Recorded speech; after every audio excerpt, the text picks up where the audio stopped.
ஓம் சாந்தி 3/2/2025 காலை முரளி. ஓம் சாந்தி. பாப்தாதா மதுபன். சிவத்தந்தையே பிரம்மா தந்தையோட உடலில் அவதரிச்சு நமக்காக ஆசிரியராகி பாடம் எடுக்க வந்திருக்கிறாரு. நம்மளா இறைமானவர்கள் மிக கவனமாக ஆத்மா அபிமானி நிலையிலிருந்து இந்த ஞான முரளியை நம்ம கேட்கலாம். பாபா சொல்கிறாங்க, இனிமையான குழந்தைகளே, ஆத்மா எனும் ஜோதியில் ஞானம் மற்றும் யோகம் எனும் நெய்யை ஊற்றினீர்கள் என்றால் ஜோதி எரிந்து கொண்டே இருக்கும். நம்ம வீட்டிலலாம் விளக்கு ஏற்றுறோம் இல்லையா, விளக்கு ஏற்றும் போது எண்ணெய் ஊற்றிட்டே இருங்கன்னு சொல்லுவாங்க. அப்போதான் அந்த விளக்கு அணையாது. அது மாதிரி இங்கே பாபா நம்ம ஆத்மான்ற ஜோதியில் அந்த ஞானம் யோகம், பாபாவுடைய ஞானத்தை முரளியை கேட்டுக்கிட்டே இருக்கணும். யோகா பாபாவை நினைவு பண்ணுறது தான் யோகா. ஆத்மான்னு புரிஞ்சு பாபாவை நான் புள்ளியாக இருக்கேன், பாபாவும் புள்ளியாக இருக்கிறாரு, நானும் ஸ்டாரு அவரும் ஸ்டாரு, அந்த மாதிரி நினச்சி அவரை நினைக்கும் போது இந்த ரெண்டும் நமக்கு நெய் மாதிரி, ஆத்மாவுக்கு இந்த ரெண்டையும் நெய் மாதிரி ஊற்றிட்டே இருந்தீங்கன்னா ஆத்மான்ற ஜோதி அப்படியே பிரகாசமாக இருக்கும், எரிஞ்சுக்கிட்டே இருக்கும். இல்லைன்னா அணைஞ்சு போயிடும். அதனால சொல்கிறாரு, ஞானம் மற்றும் யோகத்தின் வித்தியாசத்தை நல்ல விதத்தில் இப்போது புரிந்து கொள்ள வேண்டும். பாபா இன்னைக்கு ஞானம்னா என்ன, யோகம்னா என்ன, ரெண்டுத்துக்கும் இருக்கிற டிஃப்ரென்ஸ் நமக்கு நல்ல விதத்தில் புரிய வைக்கிறாரு. கேள்வி: பாபாவினுடைய காரியம் தூண்டுதல்களின் மூலம் நடக்க முடியாது, அவர் இங்கு வரத்தான் வேண்டும். ஏன்? பாபா மேல இருந்தே பூலோகத்தை மாற்றுவார்னா முடியாது, அவர் கீழே இறங்கி தான் வரணும். அவர் ஜீவம்பா போட்டெல்லாம் மாற்ற மாட்டார். அவர் எல்லாத்துக்கும் ப்ராக்டிக்கலாக தான் பண்ணுறாரு. கீழே இறங்கி வரதான் வேண்டும். அவர் பாபா புள்ளியாக இருக்கிறாரு. மனித உடலில் தான் அவர் காரியங்களை செய்ய வேண்டியிருக்கு. எதுக்காக வராரு? பதில்: ஏனென்றால் மனிதர்களுடைய புத்தி முற்றிலும் தமோ பிரதானமாக இருக்கிறது. ஏன் வராருன்னா, இங்கே இருக்கிறவங்களுக்குலாம் சுத்தமாக அவுட்டு, எல்லாம் புத்தி ஃபுல்லாக முட்டாள் மாதிரி இருக்கு. அன்றைக்கி சொன்னார்ல, மாயா ஃபுல் ஆயிடுச்சு, ஃபுல் பண்ணிடுச்சு. ஏப்ரல் ஃபுல் பண்ணிட்டதுனால முட்டாள் மாதிரி ஆயிட்டாங்க. அதனால முற்றிலும் தமோ பிரதானமாக இருக்கும் போது மேலேருந்தே சொன்னாலும் கேட்க மாட்டாங்க. அதனால கீழே இறங்கி புரிய வைக்கிறார். தமோ பிரதான புத்தி தூண்டுதல்களை புரிந்து கொள்ள முடியாது. தமோ பிரதானமாக இருக்கிற புத்தி தூண்டுதல், டச்சிங் கொடுக்குறோம், சைகையினால புரிஞ்சு கொள்ள முடியாது. சைகையினால நம்ம சொல்றத அவங்களால புரிஞ்சிக்க முடியாது. பாபா வருகின்றார், ஆகையினால் தான் ஆகாய சிம்மாசனத்தை விட்டு வாருங்கள் என்று கூட பாடல் பாடப்பட்டிருக்குதுன்றாரு. பாபா கீழே தான் இறங்கி வராரு. அதனால தான் இந்த பாட்டு கூட பக்தி மார்க்கத்தில் இருக்குது. ஆகாய சிம்மாசனத்தை விட்டு வாங்கன்னு சொல்லி ஒரு பாடல் இருக்கு. அப்போ மேல இருந்து கீழே வந்துதான் ஆகணும், வந்துதான் ஒரு காரியத்தை செய்யறாரு. பாட்டு ஆகாய சிம்மாசனத்தை விட்டு வாருங்கள்ன்றத பாடல். ஓம் சாந்தி. பக்தர்கள் பாடலை உருவாக்கியுள்ளார்கள். இது பக்தியில உருவாகி இருக்கிற பாடல். இது ஞானத்தின் பாடல் கிடையாது. இதனுடைய அர்த்தம் எவ்வளவு நன்றாக இருக்கிறது. இந்த அர்த்தம் நல்லா இருக்குன்றார் பாபா. ஆகாய சிம்மாசனத்தை விட்டு வாருங்கள் என்று சொல்றாங்க. ஆகாயம் என்பது இதுவாகும். உண்மையிலே பார்த்தீங்கன்னா இங்கேதான் ஆகாயம் இருக்குது. அதாவது நம்ம பூமியில இருக்கிறோம், நம்ம கால் பூமியில இருக்கு, நம்ம உட்கார்ந்து இருக்கிறது, நம்ம தலை உடம்புலாம் எங்க இருக்குன்னா ஆகாயத்துல தான் இருக்குது. கால் மட்டும் பூமியில இருக்குது. நம்ம இங்கேதான் வாழ்ந்துட்டு இருக்கிறோம். ஆகாயம் என்பது இதுவாகும். இது வசிப்பதற்கான இடமாகும். இப்ப நம்ம இருக்கிறது இந்த பூமி வசிப்பதற்கான இடமாகும். ஆகாயத்திலிருந்து எந்த பொருளும் வருவதில்லை. எந்த பொருளுமே எங்க இருந்து வந்ததுன்னா பூமியில இருந்து தான் வந்திருக்குது. ஆகாயத்திலிருந்து எதுவும் வர்றதில்லை. ஆகாய சிம்மாசனம் என்று சொல்கிறார்கள். ஆகாய தத்துவத்தில் நீங்கள் இருக்கிறீர்கள் மற்றும் பாபா மகா தத்துவத்தில் இருக்கின்றார். உண்மையிலே நம்ம ஆகாய தத்துவத்துல நம்ம தான் இருக்கணும். பாபா எங்க இருக்கிறாருன்னா மகா தத்துவத்துல, பரந்தாமத்துல, பிரம்ம தத்துவத்துல தான் இருக்கிறார். 6வது தத்துவமாகிய பிரம்ம தத்துவத்துல, பரலோகத்தில் இருக்கக்கூடிய பரமபிதாவே அப்படின்னு தான் கிறிஸ்டின் சொல்லியிருக்காங்க. பைபிள்ல எல்லாம் இருக்கு. அப்ப அவர் அங்க தான் இருக்கிறார். அவரை கூப்பிடணும்னா அங்கிருந்து தான் அவர் வரணும். அதனை பிரம்மம் அல்லது மகா தத்துவம் என்று சொல்கிறார்கள், சொல்றார் பாபா. அங்கே ஆத்மாக்கள் இருக்கின்றன. அங்கதான் அந்த பரந்தாமத்துல, பரலோகத்துலதான் ஆத்மாக்களும் இருக்கிறாங்க. அதனாலதான் இப்ப யாராவது சரியா வண்டி ஓட்டலன்னா என்ன பரலோகத்துக்கு போக போறியா அப்படிலாம் சொல்லி நம்ம திட்டுவோம் இல்லையா. எதிர மோத வந்துட்டாங்க அப்படின்னா என்ன பரலோகத்துக்கு போக, அப்ப ஆத்மா அங்கதான் இருந்துச்சு. அப்ப பரலோகன்றது மேல, அங்கதான் ஆத்மாக்களும் இருக்கிறாங்கன்றது ஊர்ஜிதமாகுது. பாருங்க, இங்க பேசுற வழக்கம் எல்லாமே கரெக்டா தான் இருக்குது. அப்ப பரந்தாமத்துல, பரலோகத்துலதான் பரம்பிதா இருக்கிறாரு. அங்கதான் ஆத்மாக்களும் இருக்கிறாங்க.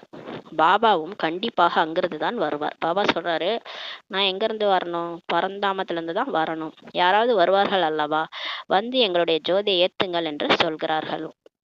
அதனாலதான் ஆகாய தத்துவத்துல இருந்து ஆகாய சிம்மாசனத்து வாங்க, எங்களுடைய ஜோதியை ஏத்துங்கள்ட்டு சொல்றாங்க. குருடனின் மகன் குருடன் மற்றும் கண்ணுடையவர்களின் மகன் கண்ணுடையவன் என்று சொல்லப்படுகிறது. இந்த சாஸ்திரத்துல எழுதியிருக்காங்க. அந்த திருதராஷ்டிரனுடைய மகன்கள்லாம் வந்து குருடன், அதான் அந்த திரௌபதி சொல்லிடுவாங்க. அந்த இவரு கௌரவர்கள் வந்து அவர் பேரை மறந்து போச்சே,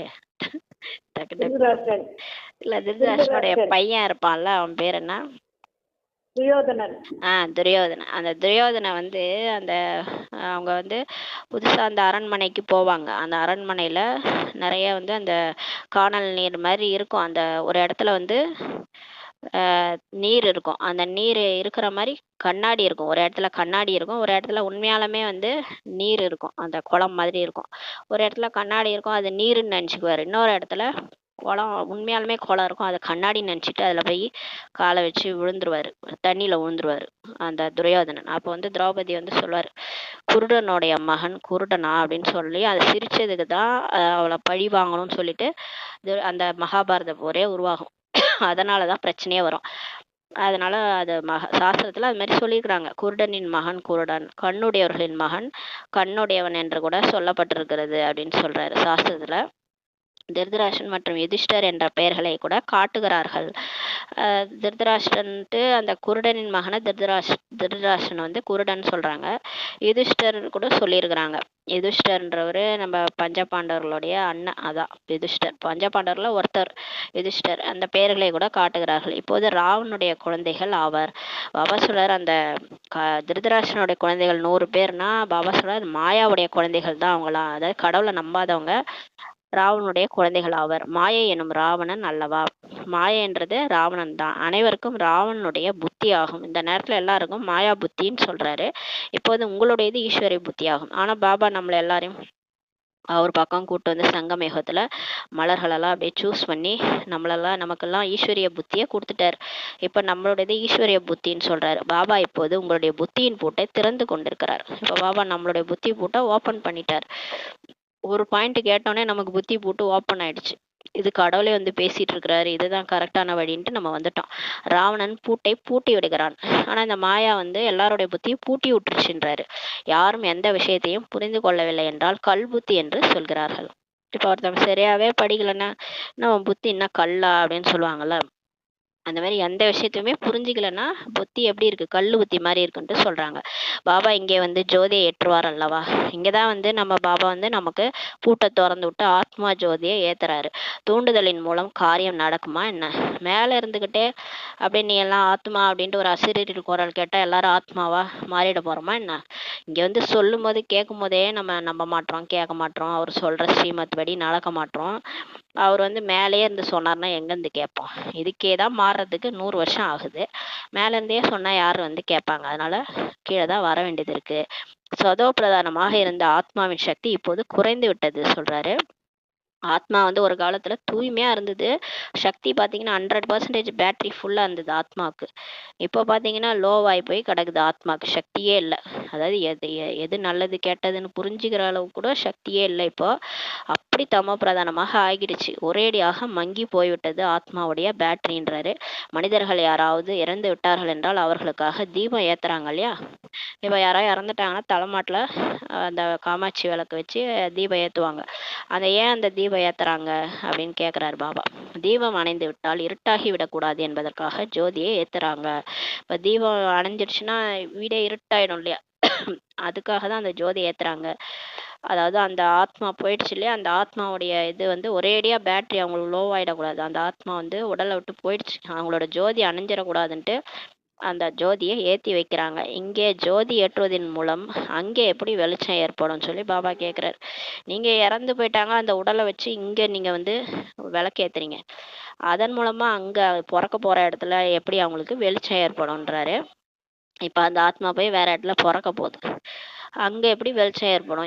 இங்கே நம்ம ஏற்றுற இடத்துல தானே வெளிச்சம் ஏற்படும்ன்றாரு. எதையும் புரிந்து கொள்வதில்லை, எதாவது ஸ்தூலமாக சொல்லிடுறாங்கன்றாரு. எல்லாத்தையும் ஸ்தூலமாக பக்தியில் சொல்லியிருக்கிறாங்க. இப்போது நீங்கள் கூர்மையான புத்தியுடையவர்களாக ஆகுறீங்க. இப்போ நம்ம கூர்மையான புத்தியுடையவர்களாக ஆகிறோம். அதாவது பாபா என்ன சொன்னாருன்னா, வாழும்போதே ஆத்மான்ற ஜோதியை ஏற்றுங்கன்னார். அவங்க வந்து செத்த பிறகு அந்த விளக்கேத்தி வைக்கிறாங்க. நம்மள பாபா வந்து இங்க என்ன சொல்லியிருக்காரு ஞானத்துல, இப்பவே நீங்க வாழும்போதே ஆத்மான்ற ஜோதி, ஆத்மான்னு உணர்ந்து வாழுங்க. தேகம் நான் இல்லைன்னு நினைச்சு வாழுங்க.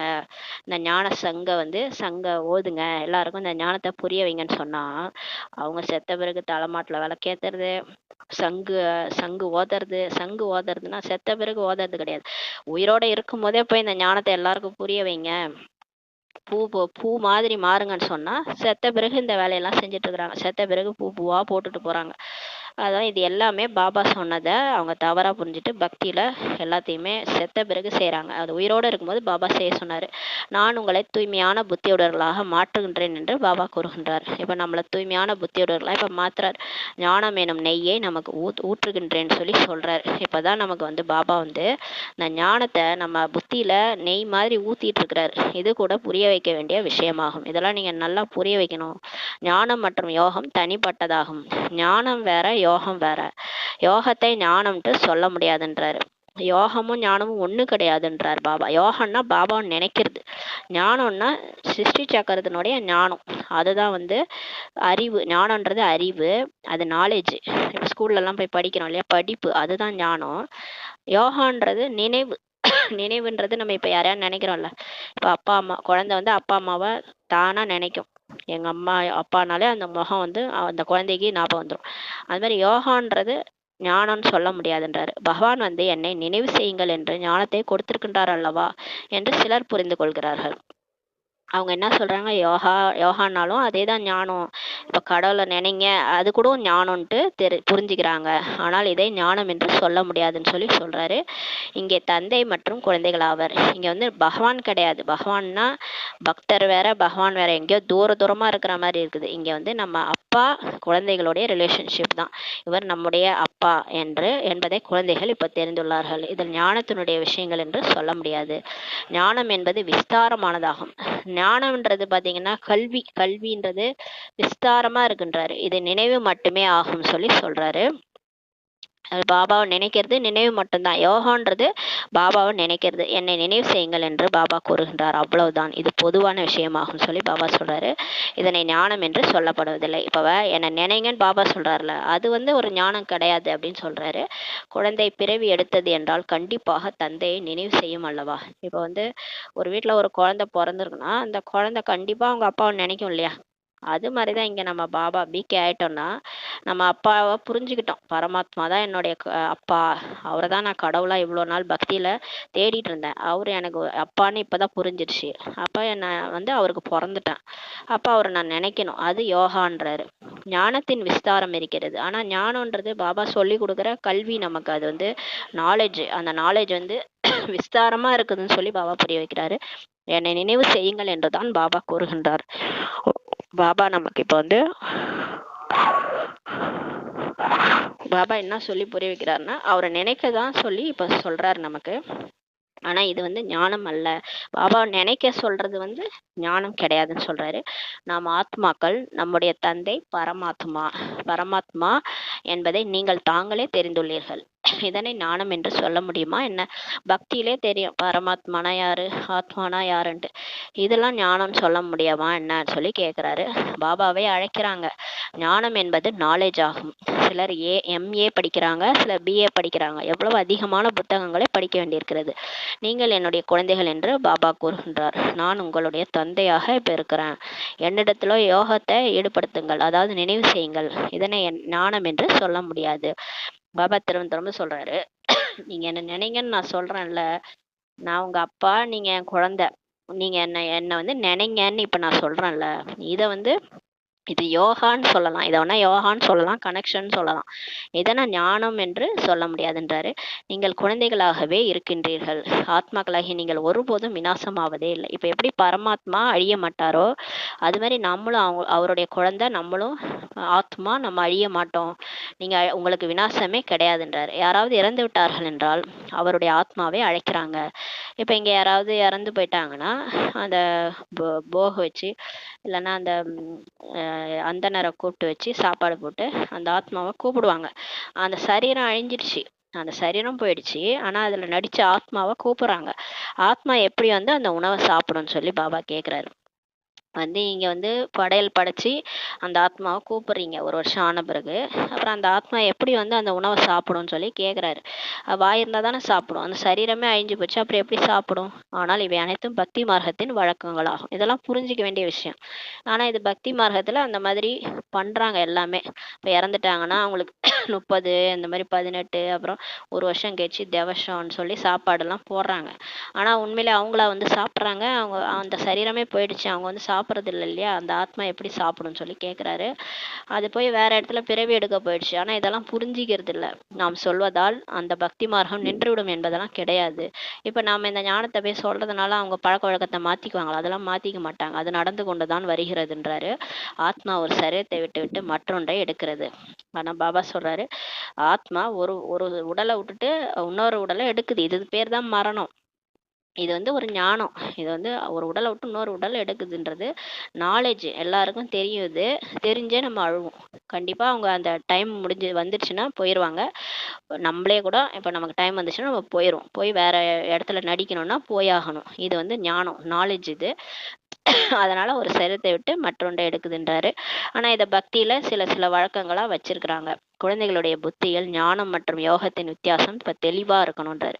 இப்ப யோகானா என்ன, ஞானம்னா என்ன, இது ரெண்டுத்துக்கு வித்தியாசம் உங்களுக்கு புரிஞ்சிருக்கணும். யோகானா பாபாவை நினைக்கிறது. இப்போ ஒரு அப்பா, ஒரு குழந்தை ஒரு அப்பாவை எப்படி நினைக்குது, அது மாதிரி நான் எப்படி இருக்கிறேன், நான் புள்ளியா இருக்கிறேன், அதே மாதிரி எங்க அப்பாவும் புள்ளியா இருக்கிறாரு. அவரு தான் கடவுளா தேடிட்டு இருந்தோம், அவரு தான் என் அப்பான்னு தெரிஞ்சு போச்சு. இப்ப நான் அப்பாவை நினைக்கிறேன், அவ்வளவுதான். இது வந்து யோகா. இது ஞானம் கிடையாது. ஞானம்ன்றது இந்த சிருஷ்டி சக்கரம் எப்படிலாம் சுத்தி வந்தோம்.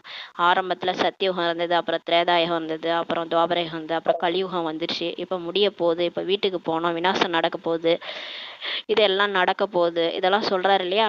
இதெல்லாம் நம்ம திரும்ப போயிட்டு பரந்தாமம் போவோம், வீட்டுக்கு போகணும். அப்புறம் திரும்ப நம்ம வந்து சொர்க்கத்துல இருந்து திரும்ப முதல் பிறவில இருந்து நடிக்க ஆரம்பிப்போம். அப்புறம் 84 பிறவி எடுத்து வருவோம். இதெல்லாம் வந்து ஞானம். இதெல்லாம் ஞானம்ன்றாரு. என்னை நினைவு செய்யுங்கள் என்று பாபா சொல்றாரு இல்லையா? இது ஞானம் இல்லைன்னு சொல்லி சொல்றாரு. இப்ப பாபா டைரக்ஷன் கொடுக்கிறார். இதை யோகம் என்று சொல்லப்படுகிறது. சிருஷ்டி சக்கரம் எப்படி சுற்றுகிறது என்பதுதான் ஞானமாகும். ஞானம்ன்றது என்னன்னா, சிருஷ்டி சக்கரம் எப்படி சுத்துது அதுதான் ஞானம்ன்றாரு. யோகம் என்றால் நினைவு ஆகும். யோகம் என்றது என்னன்னா, பாபாவை நினைக்கிறது தான் யோகம். குழந்தைகளின் கடமை தந்தையை நினைவு செய்வதாகும். அது லௌகீகம், இது பரலோகீகமாகும். லௌகீகத்துல அப்பாவை நினைக்கிறது சாதாரணமா குழந்தைங்க அப்பாவை நினைக்கும். இங்க வந்து நம்ம கடவுளை நினைக்கிறோம். கடவுளா நினைக்கல, அப்பாவா நினைக்கிறோம் அவர், அவ்வளவுதான். இதுதான் வந்து யோகா. என்னை நினைவு செய்யுங்கள் என்று பாபா சொல்றார். எனவே ஞானம் தனிப்பட்ட பொருளாகிவிட்டது. சூழ தந்தையை நினைவு செய்யுங்கள் என்று குழந்தைகளுக்கு சொல்ல வேண்டி இருக்கிறதா என்ன? பாபா கேட்கிறாரு. இப்ப வந்து நம்ம இந்த உடலுக்கான அப்பா இருக்கிறாருல, அவரு வந்து நினைங்க நினைங்கன்னு அவர் வந்து சொல்லுவாரா அவங்கள்ட்ட? என்ன நினைங்க, என்ன நினைங்க நினைங்கன்னு சொல்லுவாரா? சொல்லாமலே அவங்க அப்பாவை நினைக்குது இல்ல குழந்தை. சாயங்காலம் ஆனாலே அப்பா எனக்கு என்ன வாங்கிட்டு வந்த, அப்பா எப்ப வருவ, தானா ஃபோன் பண்ணி கேட்போம் இல்லையா? அந்த மாதிரி கடவுளை நினைக்கிறோமா? அதான் கேட்குறாரு. பிறந்த உடனேயே தந்தையின் நினைவு இருக்கிறது. பிறந்தோடனே குழந்தைகளுக்கு அப்பா யாருன்னு தெரிஞ்சிருது. இங்கே தந்தையின் நினைவை ஏற்படுத்த வேண்டியிருக்குது. பாபா சொல்றாரு, இங்கே வந்து நான் வந்து அடிக்கடி உங்களை என்ன நினைங்கன்னு சொல்ல வேண்டியதா இருக்குன்றாரு. முரளி படிக்கும் போது தான் ஞாபகம் வருது சிவபாபாவை, அதுக்கப்புறம் மறந்து போயிடுது. முழு நாளும் எங்கே தான் புத்தி அலப்பாயுதுன்னு தெரியல, சிவபாபாவை நினைவுக்கு வர மாட்டுறாரு. எல்லா விஷயத்தையும் அவர்கிட்ட சொல்லிட்டு செய்யணுன்றதை கூட மறந்து போயிடுது. இதில் உழைப்பு தேவைப்படுகிறதுன்னு சொல்லி சொல்றாரு. இதுல எல்லாம் புத்தி வந்து மாயா வந்து புத்தியை வந்து அப்படியே அலக்கழிக்குது. அதனால பாபா மறந்துடுறாங்க. இதில் உழைப்பு தேவைப்படுகிறதுன்றாரு. தங்களை ஆத்மா என்று புரிந்து பாபாவை இப்போது நினைவு செய்யுங்கள். இது மிகவும் உழைப்பிற்கான காரியமாகும். நம்ம நினைக்கிறோம், ஆனா சாதாரணமா நினைக்கிறோம். பாபா சொன்னார், நான் தான் பாபா குழந்தையாயிட்டேன்ல, நான் எதுக்கு நினைக்கணும், இப்படிலாம் சொல்றாங்க. லெத்தாஜிக்கா இருக்கிறாங்க பிகேஸ். சொல்றார் பாபா, நான் புள்ளி, நான் ஆத்மா, நான் இந்த உடல் கிடையாது, இந்த உடல் அழிஞ்சிரும், நான் ஆத்மா, நான் இப்ப கிளம்பணும், வீட்டுக்கு போகணும். அந்த மாதிரி ஒரு எல்லையற்ற வைராகியத்தோட பாபா நினைக்கிறீங்களா? அதுதான் உண்மையான நினைவு. இது வந்து உழைப்பிற்கான காரியமாகுன்றாரு. 10ஓட 11 நினைக்கிறது கிடையாது. உண்மையா அவரை வந்து அன்போட, நேத்து சொன்னார், அன்பில் மூழ்குதல் வேற, அன்பான குழந்தைகள் இருக்கிறாங்க, அன்புல மூழ்கிய குழந்தைகளும் இருக்கிறாங்க. அன்பான குழந்தைகள் வந்து மூழ்கிறது இல்லை, ஆனா அன்பு இருக்கு, அவ்வளவுதான். எனக்கு நான் தான் பாபா குழந்தையாயிட்டேன் அப்படின்ற மாதிரி சொல்றது அன்பான குழந்தைகள். அன்புல மூழ்கிற குழந்தைகள் எனக்கு அவரை விட்டா வேற யாருமே இல்லை, அந்த மாதிரி இருப்பாங்க. அவரோட அன்புல மூழ்கி இருப்பாங்க, அந்த ஊஞ்சல்ல ஆடிக்கிட்டு இருப்பாங்க, எப்பயுமே அவர் கூடயே இருப்பாங்க. மற்ற எந்த ஒரு தேகதாரியோ பொருளோ அவங்களை கவர்ந்து இருக்காது. அந்த மாதிரி எப்பயுமே பாபா நினைவுல மூழ்கி இருக்கிறவங்க அன்பில் மூழ்கிய குழந்தைகள் முத கேட்கிறாரு. ஆனா இதுக்கு வந்து உழைக்கணும் இதுக்குன்றாரு. ஆகையினால் தான் யோகம் நிற்பதில்லை என்று பாபா கூறுகின்றார். இதனாலதான் நழுவி போயிடுது, புத்தி வந்து நழுவிடுது, வேற எதுலையாவது புத்தி போயிடுது. அதனால யோகா நிக்க மாட்டுது, பாபா நினைவு மறந்து விடுகிறது என்று குழந்தைகள் எழுதுகிறார்கள். நம்மளே எழுதுறோம் சார்ட் எழுதும்போது, பாபா காலையில இருந்தே ஏதேதோ மாயா வந்துருச்சு, மறந்துட்டோம் பாபா அப்படின்லாம் நம்ம எழுதுறோம். ஞானம் மறந்து விடுகிறது என்று சொல்வதில்லை. ஆனா யாருக்காவது இந்த சிருஷ்டி சக்கர ஞானம் இதெல்லாம் மறக்குதா? எதுவுமே மறக்காது. 5 சொரூபம் கூட உங்களுக்கு தெரியும், எல்லாருக்குமே தெரியும். கேட்டா இப்ப கூட ஒப்பிப்பீங்க. ஞானம் யாருக்குமே மறக்காது இல்லையா? ஞானம் மிகவும் சகஜமானதாகும். அதை குழந்தைங்களுக்கு கூட சொல்லும்னு சொல்லுவார் பாபா. ஞானம் மிகவும் ஈஸின்றாரு. நினைவே ஞானம் என்று சொல்லப்படுவதில்லை. இதில் மாயின் புயல் நிறைய வருகிறது. ஆனா பாபா நினைவு வந்து ஞானம் கிடையாது. அதனால தானே அது மறக்குது. ஞானம் மறக்க மாட்டுது. ஆனா பாபா ஏன் மறந்துருது? அடிக்கடி பாபா நான் மறந்துட்டேன், முழு நாளும் அப்படியே நிலைச்சு இருக்கிறது இல்லை இல்லையா? எப்பேற்பட்ட மகாரதிகளும் மறந்துடுறாங்கன்னு தான் சொல்றாங்க. அங்கங்க சென்டர்லே இருக்கிற சிஸ்டருங்களாலே முழு நாளும் நினைக்க முடியல. சென்டர்லே இருக்கிறாங்க, பாபா படம் தான் இருக்குது, அவங்களே சொல்றாங்க. நம்ம வந்து எப்படி சொல்ல முடியும் நான் முழு நாளும் நினைச்சிட்டு இருக்கிறேன்ட்டு? எல்லாருக்குமே ஞானம் வந்து நினைவு வந்து நழுவுது. பாபாவுடைய நினைவு வந்து நழுவுது. அது முழு நாளெல்லாம் என்ன நினைக்க முடியாதுன்றாரு. அப்படி நினைச்சா நீங்க நாளைக்கே கர்மாதித்து அடைஞ்சு போயிருவீங்கன்றாரு. அதெல்லாம் சுத்த போய், யாரும் என்ன அந்த மாதிரிலாம் நினைக்கிறது இல்லைன்னு அவரே சொல்லியிருக்கிறாரு. இதில் மாயின் புயல் நிறைய வருகிறதுன்னு சொல்றாரு பாபா. சொல்றாரு நம்ம நினைக்கலான்னு பார்க்கும்போது தான் கண்டிப்பா புயல் வீசும். மாயோட புயல் நிறைய வருது. சில ஞானத்தில் மிகவும் கூர்மையானவர்களாக இருக்கலாம், நன்றாக முரளி கூட எடுப்பார்கள். ஆனால் எவ்வளவு நேரம் நினைவு செய்கிறீர்கள்? பாபா கேக்குறாரு. ஞானம் நல்லா தெரியுது அவங்களுக்கு, கூர்மையானவர்களா இருக்கிறாங்க. 5 வருஷம் முரளி அப்படியே அத்துப்படி கரைச்சி குடிச்சிருப்பாங்க, எல்லாம் கேட்டா கூட ஒப்பிப்பாங்க, நல்லா கூட முரளி எடுப்பாங்க எல்லாருக்கும். ஆனா வந்து எவ்வளவு நேரம் நீங்க நினைவு செய்றீங்கன்னு சொல்லி கேக்குறாரு பாபா. என்ற சார்ட் வையுங்கள் என்று பாபா கூறுகின்றார். இப்ப நீங்க எவ்வளவு நேரம் காலையில இருந்து சாயங்காலம் வரைக்கும் பாபா நினைச்சீங்க? ஒரு நாளைக்கு 8 மணி நேரம் சொல்லியிருக்கிறாரு. இல்ல குறைந்தது 4 மணி நேரமாவது நினைக்க முடியுதான்னு பாருங்கன்னு சொல்லியிருக்கிறாரு. அந்த சார்ட் வைங்கன்றாரு. பாபாவுக்கு நினைவுடைய சார்ட்டை யதார்த்தமான விதத்தில் உருவாக்கி காட்டுங்கள் என்று கூறுகின்றார். இப்ப சொல்றாரு, உங்க நினைவினுடைய சார்ட்டை யதார்த்தமான விதத்துல இப்ப உருவாக்கி காட்டுங்கன்றாரு. நினைவினுடைய விஷயம்தான் முக்கியமானதாகும். பாபா சொல்றாரு, ஞானம்லாம் ஈஸி, ஞானம் குழந்தை கூட சொல்லும். ஞானம் நல்லா புரிஞ்சிட்டீங்கன்னா அங்க சொர்க்கத்துல போய் நீங்க தங்க மாளிகையில வாழ போறீங்க. எல்லாருக்குமே களஞ்சாங்க நிரம்பி இருக்கும், நீங்கெல்லாம் செல்வந்தர் தான், எல்லாம் நிரம்பிட்டீங்க. ஆனா நீங்க பதவி என்ன அடைவீங்க? பதவிக்கு ஆதாரமே அங்க நினைவு தான். அங்க போய் ராஜா ஆகணும்னா சும்மா கிடையாது, பாபாவை நினைக்கணும். அதை எந்த நேரமும் நினைவு இருக்கணும், நினைவினுடைய அக்னி எரிஞ்சிட்டு இருக்கணும். பாபா நினைவு, அதுதான் யோகா. அதுதான் முக்கியமானதாகும். வந்து தூய்மையாக்குங்கள் என்று தூய்மையற்றவர்கள் தான் அழைக்கிறாங்கன்னு சொல்லி சொல்றாரு. தூய்மையாகும் விஷயம்தான் முக்கியமானதாகும். இங்க வந்து ஞானம்லாம் ஈஸி, அதை எல்லாரும் சொல்லிடுவாங்க. ஆனா தூய்மையா இருக்கிறது தான் இங்க விஷயமேன்றாரு. இதில் தான் மாயின் தடை ஏற்படுகிறது. சிவபகவானுடைய மகா வாக்கியமே, நினைவில் அனைவரும் அரைகுறையாக இருக்கிறார்கள். பாபாவே சொல்றாரு, நல்ல நல்ல குழந்தைகள் கூட முரளியை நன்றாக நடத்துகிறார்கள், ஆனால் நினைவில் முற்றிலும் பலவீனமாக இருக்கிறார்கள். நல்லா முரளி கூட எடுக்கிறாங்க, ஆனா பாபாவை நினைக்கிறதுல பலவீனமா இருக்கிறாங்க. முழு நாளும் நினைவு இல்ல, நழுவிடுதுன்றார். யோகத்தின் மூலம்தான் பாவங்கள் விநாசமாகிறது. பாபாவை நினைச்சாதான் பாவம் அழியும். தலை மேல 63 ஜென்ம பாவ சுமை இருக்குது. 63 ஜென்மமா நம்ம சில விஷயங்கள்ல வீக்கா இருக்கிறோம். அது நம்மளுடைய வீக் பாயிண்ட் என்ன, மாயா அதுல வச்சு அடிக்குது.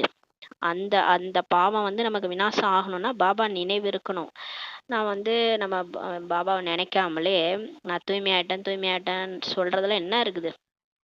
நம்ம தூய்மையானமா இல்லையான்றது நம்மளுடைய குஷியை வச்சே தெரிஞ்சுக்கலாம். நம்ம எந்த நேரமும் முகம் தொங்க போடாம சந்தோஷமா பாபா நினைவுல இருக்கிறோமா, அதை வச்சே கண்டுபிடிச்சிடலாம். பிரச்சனை வந்தா, மாயா வந்தா நான் ஆடாம அசையாம இருக்கிறேனா, எந்த மாதிரி புயல் வந்தாலும் சரி, உயிரே போற சுச்சுவேஷன் வந்தாலும் நான் சிரிச்சுக்கிட்டு இருக்கிறேனா, அதுதான் உண்மையா நான் தூய்மையாட்டேன்னு அர்த்தம். அங்கதான் நான் ஒழுங்கா பாபாவை நினைச்சிட்டு இருக்கிறேன்னு அர்த்தம். சும்மா நம்ம வந்து பொய் சொல்லிட்டு இருக்க கூடாது, நான் தான் முழு நாளும் நான் பாபா கூட தான் இருக்கிறேன் அப்படின்லாம் சொல்லக்கூடாது. சொல்றாரு, அவரே தான் சொல்றாரு, நல்லா முரளி கூட எடுக்கிறாங்க, ஆனா அறகுறையா இருக்கிறாங்கன்றாரு.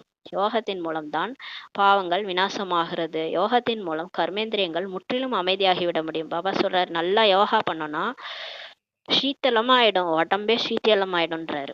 கண்ணு, காது, மூக்கு, வாயெல்லாம் நம்ம சொல்ற பேச்சுதான் கேட்கும், ரொம்ப குளிர்ச்சியா ஆயிடும்ன்றாரு. மனசு புத்திலாம் குளிர்ச்சியா இருக்கும் அப்படின்றாரு. அதனாலதான் அந்த தேவிகள்லாம் வந்து பக்தி மார்க்கத்துல சீதலா தேவின்னு சொல்லுவாங்க. அப்படியே அமைதியா சிரிச்ச முகத்தோட இருப்பாங்க. அதெல்லாம் சொல்லுவாங்க. அந்த இதை கூட சொல்லுவாங்க, கடைசியில வந்து சாந்தி சாந்தி சாந்தின்னு தான் முடிப்பாங்க. அந்த அம்மன் வந்து அசுர வதம் பண்ணிட்டு கடைசியா அந்த சாந்தி சாந்தி சாந்தின்னு சொல்லி அப்படியே அமைதியாக்குவாங்க அம்மனை.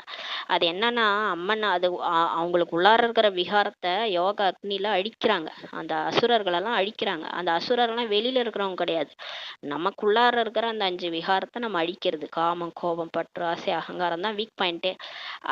அதை வந்து நம்ம அதை அழிச்சிட்டோம்னு நினச்சிக்கோங்களேன், நமக்கு வந்து உள்ளுக்குள்ளார அமைதி, குளிர்ச்சி ஆயிடும். அதான் பாபா சொல்றாரு, பாபா நினைவுல அந்த யோகா அக்னியில முழு கர்மேந்திரியங்களும் குளிர்ச்சி ஆயிடும். நம்ம உடம்பே அப்படியே எப்படி ஆயிடும், அந்த கர்மேந்திரியங்கள் குளிர்ச்சி ஆயிடும்ன்றாரு. ஒரு பாபாவை தவிர வேற யாருமே நினைவுக்கு வரக்கூடாது, எந்த சரீரமும் உங்களுக்கு நினைவுக்கு வரக்கூடாதுன்றாரு. ஏன்னா நமக்கு வந்து சப்கான்சியஸ் மைண்ட்ல எல்லாமே ஸ்டோர் ஆகுது. காலையில இருந்து சாயங்காலம் வரைக்கும் நம்ம நடக்கிறோம், அங்க போறோம், இங்க வரோம்னா அங்க என்ன நடக்குதோ எல்லாமே சப்கான்சியஸ் மைண்ட்ல ஸ்டோர் ஆகுது. மறுநாள் காலையில அமிர்த வேலை ஏந்திருக்கும் போது அந்த விஷயங்கள் தான் ஓடுது. அதனாலதான் பாபா சொல்றாரு, எந்த சரீரத்தையும் நீங்க பார்க்க கூடாது. சரீரத்தை பார்த்தீங்கன்னா மறுநாள் காலையில சப்கான்சியஸ் மைண்ட்ல அதுதான் உங்களுக்கு வரும். அதுல இருந்தே நீங்க தெரிஞ்சுக்கலாம். நான் முந்தைய நாள் நேத்து வந்து நான் என்ன நினைவு பண்ணேன்னா, பாபாவை நினைக்காம இதெல்லாம் தான் நான் நினைச்சிருக்கிறேன்றத அந்த சப்கான்சியஸ் மைண்டே காட்டி கொடுத்துரும். மறுநாள் காலையில அமிர்த வேலையில அதுதான் ஞாபகத்துக்கு வரும். அப்ப சப்கான்சியஸ் மைண்ட்ல பாபாவை வச்சாதானே நம்ம பாபா கூட போக முடியும். ஆத்ம உணர்வுல இருந்தால் தானே பாபா கூட போக முடியும். சப்கான்ஷியஸ் மைண்டில் யார் இருக்கிறாங்களோ அவங்க தான் சாகும்போது ஞாபகத்துக்கு வருவாங்க. சாகும்போது அவங்க தான் அந்த எந்த சரீரமோ இல்லை பாபாவோ யாரை நம்ம வச்சிருக்கிறோமோ அவங்க தான் இறக்கும்போது நமக்கு ஞாபகத்துக்கு வருவாங்க. அதனால தான் இப்பயே சப்கான்ஷியஸ் மைண்டை மாற்றுங்க. பார்த்தும் பார்க்காம இருங்கன்றார் பாபா. நாள் முழுதும் யாரை பார்த்தாலும் பார்க்காம இருங்க, ஒரு பாபா நினைவில் இருங்க. நான் ஆத்மான்னு புரிஞ்சுட்டு, இல்லைன்னா பாருங்க, நெற்றி பூர்வத்தை பாருங்க, அவங்க நெற்றி பூர்வத்தை பாருங்க, ஆத்மாவா பாருங்க. அப்போ வந்து உங்களுக்கு ஆத்மா தான் ஞாபகம் வரும், பரமாத்மாவை தான் ஞாபகம் வரும். இந்த மாதிரி நீங்க என்ன பண்ணுங்க, சப்கான்ஷியஸ் மைண்ட்ல இதே மாதிரி ஸ்டோர் பண்ணிட்டே இருந்தீங்கன்னா கடைசி நினைவு பாபாவா வந்துடும். இந்த முழு உலகமும் இப்போ அழிய போகிறது என்பதை ஆத்மா தெரிந்திருக்கிறது. இப்போ நமக்கு தெரியும். இப்போ பாபாவே சொல்லிட்டாரு, விநாசம் ஏற்பட இருக்குது, இன்னும் கொஞ்ச காலம்தான். இப்போது நாம் நம் வீட்டிற்கு செல்கிறோம், பிறகு ராஜ்யத்தில் வருவோம். இது கூட எப்போதும் புத்தியில் இருக்கணும். டெய்லி இது சொல்லிட்டு இருக்கிறாரு.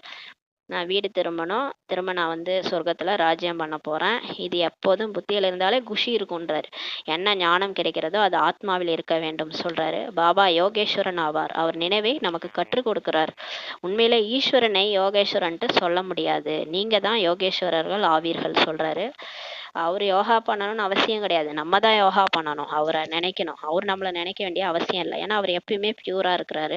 அவர் என்ன பாவமா வச்சிருக்கிறாரு அவர் பாவத்தை அழிக்கிறதுக்கு, நம்மளை நினைக்கிறதுக்கு? நம்ம தான் பாவம் வச்சுக்கிறோம். பாவத்தை அழிக்கிறதுக்கு அவரை நினைக்க வேண்டியதா இருக்குது. பாபா சொல்றாரு, ஈஸ்வரனான தந்தை என்னை நினைவு செய்யுங்கள் என்று கூறுகிறார். நான் தான் உங்களுடைய அப்பா, என்னை நினைவு செஞ்சீங்கன்னா உங்க பாவம் போயிருன்றார். இந்த நினைவை கற்றுக் கொடுப்பவர் ஈஸ்வரன் பாபா ஆவார். அந்த நிராகார தந்தை சரீரத்தின் மூலம் வந்து இப்ப நமக்கு சொல்றாரு, குழந்தைகளும் சரீரத்தின் மூலம் தான் கேட்குறீங்க. நம்மளும் புள்ளி, அவரும் புள்ளி. நம்ம இந்த சரீரத்துல இருந்து நம்ம கேட்குறோம். நம்ம புள்ளி ஆத்மா இந்த சரீரத்துல இருந்து கேட்டுட்டு இருக்கிறோம். அவர் வந்து பிரம்மா பாபா சரீரத்துல, தாதி சரீரத்துல வந்து நமக்கு சொல்லிட்டு இருக்கிறாரு. சரீரத்தின் மூலமா நமக்கு சொல்லிட்டு இருக்கிறாரு, நம்ம புள்ளி இந்த சரீரம் மூலமா கேட்குறீங்க. இதெல்லாம் ஆத்ம உணர்வை கொண்டு வர்றாரு. நிறைய பேர் யோகத்தில் அரைக்குறையாக இருக்கிறாங்க, முற்றிலும் நினைவு செய்வதே இல்லை. ஞானத்தெல்லாம் நல்லா சொல்லிட்டு இருக்கிறாங்க, எல்லாத்தையும் ஞானத்தெல்லாம் பேசுறாங்க, ஆனா பாபா நினைவே இல்லை, அறகுறையா இருக்கிறாங்கன்றாரு. பிறவிகளுக்குமான பாவங்கள் அனைத்தினுடைய தண்டனைகளை அனுபவிப்பார்கள். ஆனா இந்த மாதிரி யோகா பண்ணாம விட்டுட்டீங்கன்னா உங்க பாவமே அழியாது, அப்படியே இருக்கும். நீங்க அந்த தண்டனைகள், கர்ம கணக்கு வழக்கெல்லாம் நீங்க முடிக்கிறதுக்கு ரொம்ப கஷ்டப்படுவீங்க. பாபா நினைவு இருந்தா பாபா எல்லாத்தையும் ஈஸியா சால்வ் பண்ணி விட்டுருவாரு. பாபா நினைக்காம நம்ம புத்தி போன வழியில, மற்றவங்க சொன்ன வழியில போனோம்னா பாவங்களுடைய தண்டனை வந்து அனுபவிப்பாங்கன்றாரு. யார் இங்கே வந்த பிறகு பாவம் செய்யறாங்களோ, அது பிகே ஆயிட்டு யார் பாவம் செய்யறாங்களோ அவங்க இன்னும் 100 மடங்கு தண்டனைகளை அனுபவிப்பார்கள்னு சொல்றார் பாபா. அதிகம் ஞானத்தை பேசிக்கொண்டே இருக்கிறார்கள். இப்ப வாயை மூடுறது இல்லை பிகேஸ். முன்னையாவது வாயை மூடிட்டு இருப்போம் உங்களுக்கு பக்தியில கூட. இப்ப வந்து ஞானம் தெரிஞ்சவனே வாயை மூடுறது இல்லை, ஞானத்தையே பேசிட்டு இருக்கிறாங்க. யோகம் முற்றிலும் இல்லைன்றாரு. ஆனா யோகாவே இல்லாம வெறும் ஞானத்தை மட்டும் பேசிட்டு இருக்காங்கன்றாரு. ஆகையினால் பாவமே அழிவதில்லை. பேசிட்டே இருக்கிறதுனால பாவமே அழியறதில்ல. ஏன்னா பாபாவை நினைக்கிறதே இல்ல. அதனால பாவம் அழியறதில்ல. அரைகுறையாகவே நின்று விடுகிறது. ஆகையினால் உண்மையில உண்மையான 8 மணிகளின் மாலை தான் உருவாகிறது. அதனால இதுல தான் நெறைய பேரு இப்ப நம்ம தெரிஞ்சுக்கணும். எதுல நம்ம பாஸ் பண்ணணும்னா, பாபாவை நினைக்கிறதுல அதிகமா கான்சன்ட்ரேட் பண்ணணும். சக்தி குடுக்கணும். பூமி பந்துல போய் ஃபரிஸ்தாவா இருந்து மனசா சேவை செய்யணும். இதுல தான் அதிக கான்சன்ட்ரேஷன் இருக்கணும். ஞானத்தை யார் வேணாலும் புரிய வைக்கலாம். குழந்தைங்க கூட புரிய வைப்பாங்க. ஆனா நம்ம எதுல கான்சன்ட்ரேஷன் வைக்கணும்னா, யோகா பண்றதுல தான். இதுல தான் 8 மணிகளின் மாலையே உருவாகுதுன்றாரு. 9 ரத்தினங்கள் பாடப்படுகிறது சொல்றாரு. அதான் 9 நவரத்தின மோதிரம் கூட கையில அணிஞ்சுக்கிறாங்க இல்லையா? அந்த தோஷம் போயிடும்னு சொல்றாங்க. அத வந்து அணிஞ்சுக்கிட்டா தோஷம் போயிடும்னு சொல்றாங்க. ஏன்னா இங்க 8 பேரும் வந்து அப்படி பாபாவ உருகி உருகி நினைச்சாங்க. அதனால அவங்க வந்து தோஷ நிவர்த்திக்காக அவங்கள வந்து மோதிரமா நம்ம அணிஞ்சுக்கிறோம். உண்மையிலே அந்த 8 ரத்தினங்கள் பாபாவ அப்படியே எந்த ஒரு நினைவு இல்லாம பாபாவ நினைச்சவங்க தான் 8 ரத்தினங்கள். அவங்க பாசித் ஆனராகி போறாங்க. அது பிரம்மா பாபா, மம்மா, தாதி, தீதிகள் அவங்களாம் வந்துருவாங்க அந்த 8ல. 108 ரத்தினங்கள் என்று எப்போதாவது கேள்விப்பட்டிருக்கிறீர்களா? 108 ரத்தினங்கள் எந்த பொருளும் ரத்தினங்களால் எந்த பொருளுமே உருவாக்கப்படுவதில்லைன்னு சொல்றாரு. 108 ரத்தினங்கள் இருக்குல்ல, அது எல்லாமே தனித்தனி அதை சொல்லுவாங்க. ஒரு நிறைய மோதகம் என்னென்னமோ ஒரு சொல்லுவாங்க. நிறைய ரத்தினங்கள் இருக்கும். வைரம், கோமேதகம் அந்த மாதிரிலாம் சொல்லுவாங்க. முத்து அந்த மாதிரி நிறைய இருக்கும். அதுல 108 இருக்கும். 108 இருக்குன்றார் பாபா. அதனால எந்த பொருளுமே உருவாக்க மாட்டாங்களாம். நிறைய பேர் இந்த விஷயங்களை முழுமையாக புரிஞ்சுக்கிறது இல்லைன்னு சொல்றாரு. நினைவை ஞானம் என்று சொல்லப்படுவதில்லை. பாபா திரும்ப திரும்ப சொல்றாரு, யோகா பண்றது ஞானம் கிடையாது. ஞானம் என்று சிருஷ்டி சக்கரத்தை தான் சொல்லப்படுகிறது. சாஸ்திரங்கள் எல்லாம் ஞானமே இல்லை. இப்ப மகாபாரதம், ராமாயணம் இதுலலாம் எந்த ஒரு ஞானமும் இல்லைன்றாரு. அதுல வந்து இந்த மாதிரி நம்ம வந்து எப்போ வந்தோம், சொர்க்கம் எத்தனை பிறவி எடுத்தோம், இதெல்லாம் அந்த சாஸ்திரத்துல இல்ல. சாஸ்திரங்கள் வந்து பக்தி மார்க்கத்தினுடையதான்றாரு. நான் இவற்றின் மூலம் கிடைப்பதில்லைன்ட்டு அவரே சொல்றாரு. பகவானுடைய மகா வாக்கியம் என்னன்னா, சாஸ்திரங்கள் மூலம் நான் கிடைக்க மாட்டேன்னு தான் அவரே சொல்றாரு என்று பாபாவே சொல்கிறார். சாதுக்கள் போன்ற அனைவரையும் கடைத்தேற்ற நான் தான் வருகின்றேன். இந்த சாது சன்னியாசிகள் இருக்காங்கல்ல, அவங்களுக்கு கூட கடைசியில முக்தி, ஜீவன் முக்தி கொடுக்கறது யாருன்னா கடவுள் தான் சொல்றாரு. நான் தான் சொல்றாரு. அவர்கள் பிரம்மத்தோடு ஐக்கியமாக வேண்டும் என்று புரிஞ்சுக்கிறாங்க. அவங்க என்ன நினைச்சுக்கிறாங்க, இப்படியே நான் சரீரத்தின் மூலமா அந்த மூச்சு பயிற்சி செஞ்சு ஆத்ம உணர்வுல இருந்து பிரம்மத்தோட ஐக்கியமாயிருவேன். அந்த 6வது தத்துவத்தை நினைக்கிறாங்க. நம்ம பரந்தாம வீடு இருக்குல்ல, அந்த வீடை நினைக்கிறாங்க. வெட்ட வெளியே நினைக்கிறாங்க. அது அப்படியே நினைக்க நினைக்க அவங்களுக்கு அமைதி கிடைக்குது. அவ்வளவுதான். சுகம்லாம் கிடைக்காது, அமைதி கிடைக்கும். அவங்க தான் சுகம் காக்கை எச்சத்திற்கு சமம்ட்டாங்களே, அதனால சுகம் அவங்க விரும்ப மாட்டாங்க, அமைதி தான் விரும்புவாங்க. அந்த பிரம்மத்தை நினைக்க நினைக்க அப்படியே அமைதியா ஆத்மா வந்து அந்த உடம்பு விட்டு போயிடுது. ஆனா போய் என்ன பண்றது, பிரம்மத்தோட போக முடியாது. இங்கே தான் திரும்ப திரும்ப பிறக்குறாங்க. பிரம்மத்தோட ஐக்கியமாக வேண்டும்ட்டு புரிஞ்சுக்கிறாங்க. பிறகு நீர்க்குமிழியின் உதாரணம் கூட கொடுக்குறாங்க. நீர்க்குமிழி என்னன்னா, அது அப்படியே ஒரு துளி போய் அந்த தண்ணியில கலந்து அது தெரியாது, அப்படியே கலந்துரும் அப்படின்னு சொல்றாங்களா. அந்த மாதிரி பரமாத்மாவோட நான் கலந்துருவேன், ஜோதியோட ஜோதி கலந்துருவேன். அது எப்படி கலக்க முடியும்? பரமாத்மா வேற, நம்ம வேற. நேத்து சொன்னாரு, அன்புல மூழ்கி நீங்க இருக்கிறீங்க இல்லையா, அப்படியே மூழ்கி போய் அன்புல கிடக்குறாங்கன்னா அப்படியே என்ன ஒருத்தவங்களோட அன்புல மூழ்கி இருக்கிறாங்கன்னா எப்படி இருப்பாங்க? அந்த மாதிரி நம்ம பாபாவோட அன்புல மூழ்கி கிடக்குறோம். இதை தான் அவங்க என்ன நினைச்சுக்கிறாங்கன்னா, ஜோதியோட ஜோதி கலந்துட்டாங்கன்னு நினைச்சுக்கிறாங்க அப்படின்னு நேத்து சொன்னாரு. அவங்க ஜோதியோட ஜோதி கலந்துக்கிறாங்கன்ட்டு அவங்க சொல்றாங்க. ஆனா உண்மையிலே நீங்க என்னோட அன்புல மூழ்கி கிடக்குறீங்கன்னு சொன்னாரு நேத்து. நீங்கள் இப்போது அப்படி சொல்வதில்லை. ஆத்மாக்களாகிய நாம் பாபாவின் குழந்தைகள் என்பதை நீங்க தெரிஞ்சிருக்கிறீங்க. நம்ம அப்பா வேற பிள்ளை வேறல்ல. அப்படியே அப்பாவும் பிள்ளையும் எப்படி கலக்க முடியும்? இப்ப எங்க அப்பா ஸ்தூலமா ஒரு அப்பா இருக்கிறாரு, ஸ்தூலமா ஒரு குழந்தை இருக்கிறாங்க. 2 பேரும் கலப்பாங்களா? அவங்க வேற, இவங்க வேற தானே. அது எப்படி ஜோதியோட ஜோதி கலக்கிறது? அப்ப ஆத்மாவும் அதே மாதிரிதான். 2ம் கலக்காது. ஏன்னா அடுத்த கல்பம் திரும்ப நடிக்க வரணும் இல்லையா? கலந்துட்டா அப்புறம் எப்படி நடிக்க வருவாங்க? அதனால அது வேற பொருள், இது வேற பொருள். ஆத்மா வந்து பரமாத்மாவோட கலக்காது. ஆத்மா ஒரு புள்ளி, பரமாத்மா ஒரு புள்ளி. புள்ளிலாம் கலக்காது.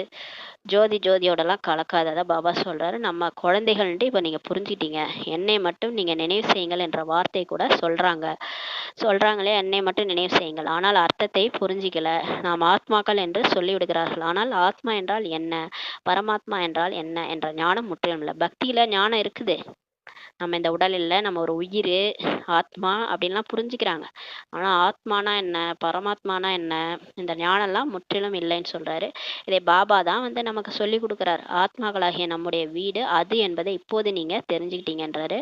அங்கே முழு மரமும் இருக்கிறது. பரந்தாமத்துல முழு மரமும், முழு சிருஷ்டி சக்கர மரமும் இருக்குது. எல்லா ஆத்மாக்களும் நம்ம இங்க நடிப்பு முடிச்சுட்டு அங்கதான் போக போறோம். அந்த மனித சிருஷ்டி மரம் வந்து அங்கதான் இருக்குது. ஆத்மா பரமாத்மா தான் விதையா இருக்கிறாரு. நம்மெல்லாம் வந்து அந்த மரத்துல நம்ம எல்லாருமே அது இலைகளா இருக்கிறோம். அப்போ ஒவ்வொருத்தவங்களும் அவங்கவுங்க பிளேஸ்ல போய் உக்காந்துருவோம். ஒவ்வொரு ஆத்மாவிற்கும் அதனுடைய நடிப்பு கிடைத்திருக்கிறது. ஒவ்வொருத்தவங்களும் ஒரே மாதிரியே நடிக்க மாட்டாங்க. 5 விரலும் ஒரே மாதிரி இருக்காது சொல்லுவாங்களா, அந்த மாதிரி. இப்போ நம்ம ஒரு மாதிரி நடிக்கிறோம்னா நம்ம கூட இருக்கிறவங்க அவங்களோட நடிப்பு சுபாவம் எல்லாம் வேற மாதிரி இருக்கும். அந்த மாதிரி இப்போ ஒரு நாடகம் கூட பார்க்குறோன்னா, ஹீரோ ஒரு பார்ட் ப்ளே பண்ணுவார், ஹீரோயின் வேற மாதிரி நடிப்பாங்க. எல்லாரும் ஒரே மாதிரி நடிப்பாங்களே, இல்லை இல்லையா? ஒவ்வொரு கேரக்டரும் ஒரு மாதிரி. அந்த மாதிரி தான் இங்கே ஒவ்வொரு ஆத்மாவுக்கும் அவங்களுடைய நடிப்பு கிடைச்சிருக்கு, அதை நடிக்கிறாங்கன்றாரு. சுகத்தை அளிப்பது யார், துக்கத்தை அளிப்பது யார் என்பது கூட யாருக்குமே தெரியல. ஆனா உலகத்துல இந்த கடவுள் தான் வந்து குழந்தைய கொடுத்தாரு, கடவுளை எடுத்துக்கிட்டாரு.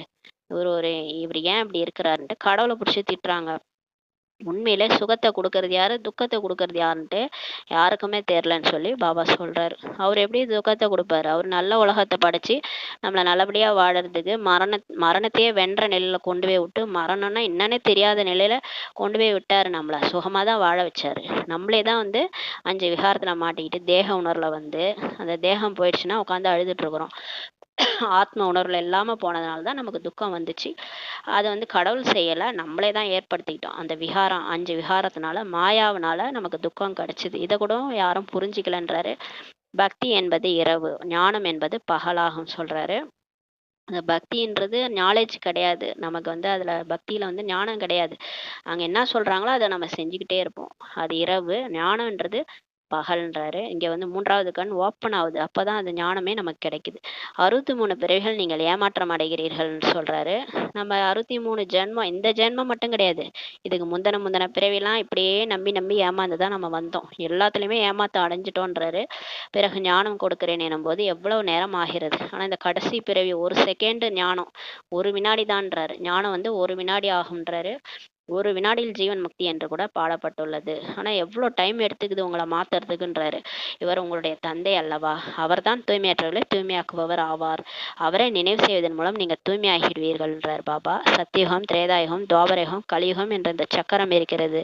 பெயரை கூட தெரிஞ்சிருக்கிறாங்க, ஆனால் அந்த எப்ப அது இருந்துச்சு அந்த நேரத்தை பற்றி யாருக்கும் தெரியாத அளவுக்கு இப்ப கல்புத்தியா இருக்கிறாங்க. சத்தியுகம் ஒரு லட்சக்கணக்கான ஆண்டுகள் அப்படின்னு நினைச்சிட்டு இருக்கிறாங்க. சத்தியுகம் இப்பதான் 2500 வருஷத்துக்கு முன்னாடி தான் இருந்தது. நேத்து அதான் சொல்றாரு, நேத்து அப்படி இருந்தீங்க, இன்னைக்கு இப்படி ஆயிட்டீங்கன்றாரு. நம்ம என்ன ஆனா அங்க வெளியில இருக்கிறவங்க என்ன நினைச்சிட்டு இருக்காங்க, லட்சக்கணக்கான ஆண்டுகள், இந்த கலியுகமே 40,000 ஆண்டுகள் இருக்கும் அப்படின்னு நினைச்சிட்டு இருக்கிறாங்க. பேரே கூட தெரிஞ்சிருக்கிறார்கள், ஆனா நேரத்தை பத்தி தெரிஞ்சுக்கல. கருமையான கலியுகம் என்பதை புரிஞ்சிருக்கிறாங்க. கலியுகம் இன்னும் கூட நடந்தது என்றால் இன்னும் காரிருளாக ஆகிவிடும். ஆகையினால் தான் கும்பகர்ண உலகத்தில் உறங்கி கொண்டிருந்தார்கள், விநாசமாகிவிட்டது என்று கூட பாடப்பட்டிருக்கு. சாஸ்திரத்துல கூட இருக்குதான், எல்லாரும் கும்பகர்ண தூக்கத்துல தூங்கிட்டு இருந்தாங்க, விநாசமே முடிஞ்சிருச்சு அப்படின்னு சொல்லி பாடப்பட்டிருக்குதான். ராமாயணத்துல இருக்குது. கொஞ்சம் ஞானம் கேட்டால் கூட பிரஜைகளாகி விடுகிறார்கள். இந்த ஞானம் கொஞ்சம் காதுல விழுந்தா கூட சொர்க்கத்துக்கு வந்துருவாங்கன்றார். இந்த லட்சுமி நாராயணன் எங்கே, பிரஜைகள் எங்கே? இருந்தாலும் அங்க போனா பிரஜையா போறது எப்படி, அப்படியே ராஜ்யம் ஆள்றது எப்படி, லட்சுமி நாராயணனா போறது எப்படி, இல்ல சாதாரண பிரஜையா போறது எப்படின்னு சொல்லி கேக்குறாரு. படிப்பிக்கக்கூடியவர் ஒருவரே ஆவார். சொல்லி கொடுக்குறவர் ஒரே பாடத்தை தான் சொல்லி கொடுக்குறாரு, ஒருத்தர் தான் சொல்லி கொடுக்குறாரு. எல்லாருக்கும் ஒரே லெசன் தான், 4 பக்கம் முரளி தான். ஆனா இதுல அவங்கவுங்க அதிர்ஷ்டத்தை எடுத்துக்கிறாங்கன்றாரு. ஒவ்வொருவரும் அவரவருடைய அதிர்ஷ்டமாகும். சிலர் புலமை பெற்று விடுகிறார்கள், சிலர் ஞானத்துல தேர்ச்சி பெற்றுறாங்க, சிலர் தேர்ச்சியே பெறுவதில்லை. ராமருக்கு ஏன் வில் அடையாளம் கொடுத்திருக்கிறாங்க. இப்ப கிருஷ்ணருக்கு புல்லாங்குழல் கொடுத்துருக்குறாங்க. புல்லாங்குழல்ன்றது முரளி. இந்த முரளி வாசி அவரு சக்சஸ் ஆயிட்டாரு, வெற்றி அடைஞ்சிட்டாரு. அவரு எந்த மாயாவை கண்டும் அசையல, ஆடல. அந்த மாயா மேலேயே டான்ஸ் ஆடிட்டு இருந்தாரு. 5 விகார பாம்பு மேலேயே டான்ஸ் ஆடிட்டு இருந்தாரு. அந்த காளிங்க நடனம் ஆடுறது, அதாவது வாழ்க்கையில என்ன நடந்தாலும் முரளியை படிச்சுட்டு ஜாலியா இருக்கிறது, எதை பத்தியும் கவலைப்படாம, அது அவங்க வந்து கிருஷ்ணர் ஆயிடுவாங்க. யார் ஆடுறாங்க, அசைறாங்க, டென்ஷன் ஆகுறாங்க, ஃபெயில் ஆகுறாங்களோ அவங்களாம் ராமர் சீதை ஆயிடுவாங்கன்றாரு. திரேதாயுகம் தான் போவாங்க. ராமர்ன்ற ஏன் வில் அடையாளம்னா, அவங்க வந்து போராடுறாங்க. மாயா கூட போராடி போராடி ஜெயிக்கிறது. அந்த மாரி போராடுறவங்க ராமர் சீதை ஆயிடுறாங்கன்னு சொல்லி சொல்றாரு. ஏனென்றால் அவங்க பாஸ் ஆகல, தேர்ச்சி பெறல. ஒவ்வொரு டெஸ்ட் பேப்பரும் ஃபெயிலு. இப்ப கோபத்துக்கான டெஸ்ட் பேப்பர் வரும். நம்ம கோபப்பட்டுட்டோம்னா நம்ம ஃபெயிலு. நம்ம கோவப்படாம இது மாயான்னு புரிஞ்சுக்கிட்டு நம்ம கோவப்படாம இருந்துட்டோம்னா நம்ம வாழ்க்கையில பாஸ் ஆயிடுவோம். நம்ம கோவப்பட்டுட்டோம்னா நம்ம ஃபெயிலு. இதெல்லாம் நம்ம புரிஞ்சுக்கணும். இதெல்லாம் மாயா. இதை வந்து அனுப்பி வைக்கிறார் பாபா. இதை நம்ம புரிஞ்சுக்கணும். இது தெரியாம நம்ம ஃபெயில் ஆயிட்டோம் அப்படின்னு அது வந்த பிறகு நம்ம ஃபீல் பண்ணக்கூடாது. வர்றதுக்கு முன்னாடியே கண்டுபிடிச்சிடணும். இந்த மாதிரி இருக்கிறவங்க தான் கிருஷ்ணரா ஆக முடியுன்றாரு. இது கூட கீதா பாடசாலை ஆகுன்றாரு. சிலர் எந்த மதிப்பெண்ணும் எடுக்க தகுதியற்றவர்களாக இருக்கிறாங்க.